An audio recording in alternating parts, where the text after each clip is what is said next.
Europe 1 Matin. Et dans le plus d'Europe 1 Matin, donc une tradition qui va peut-être vous rappeler quelques souvenirs, des souvenirs récents d'ailleurs, sans doute. Traditionnellement, beaucoup d'enfants sont conçus la nuit du réveillon, beaucoup plus que d'habitude. Vous le verrez dans un instant, les chiffres sont formels, ça se traduit par un pic des naissances 9 mois plus tard, c'est-à-dire fin septembre. Les Parisiens que nous avons rencontrés ont tous la même explication. Peut-être que la fête fait un déclic et que les gens passent le pas. Je pense pas que c'est très prévu, je pense que c'est dû au champagne et à la folie de ce soir-là. Ça doit être la bonne ambiance, le vin ou le champagne qui doivent jouer leur rôle, donc voilà. C'est des bébés désirés, mais il y a un petit coup de pouce du Nouvel An. Les gens font peut-être plus la fête, du coup un petit peu plus d'alcool, ça finit comme ça. Je pense qu'il y en a, ça fait un petit moment qu'ils sont ensemble, ça doit les démanger, donc...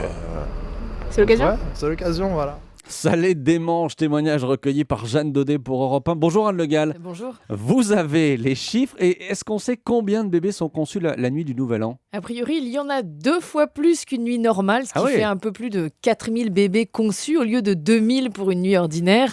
Et si on en sait autant sur l'intimité des couples cette nuit, c'est grâce aux chiffres de l'INED, l'Institut national des études démographiques, parce que, bien sûr, depuis quelques années, la conséquence de ces ébats amoureux du réveillon apparaît au grand jour, 9 mois plus tard, avec un petit pic des naissances fin septembre. Alors comment ça s'explique cette effervescence du Nouvel An ? Eh bien, c'est un petit peu tout ce qu'on vient d'entendre, avec en réalité 2 tendances. D'un côté, il y a les couples qui veulent un enfant et qui, ce soir-là, dans l'euphorie de la fête et des cotillons, sont plus nombreux à s'étreindre. Et puis, il y a les autres qui n'ont pas spécialement programmé de bébé dans les 9 mois et qui oublient leur contraception le 31 décembre. Ça arrive notamment chez les jeunes, l'alcool aidant sans doute. Alors, ces grossesses surprises ne sont pas toutes menées à terme. Les médecins ont d'ailleurs noté une hausse du nombre d'IVG dans les premières semaines de l'année. Mais malgré tout, ces rapprochements amoureux de fin d'année entraînent bel et bien un petit baby-boom fin septembre, autour du 23 septembre, pour être précis. C'est précis. Voilà, c'est le seul pic des naissances d'ailleurs qui demeure sur l'année, une situation très différente d'il y a 30 ans, car à l'époque, le baby-boom avait plutôt lieu au printemps, en avril-mai. Donc ça veut dire, Maxime, qu'il y a 30 ans, on avait plutôt tendance à faire ses enfants l'été qu'au réveillon. Alors pourquoi ça a changé tout ça ?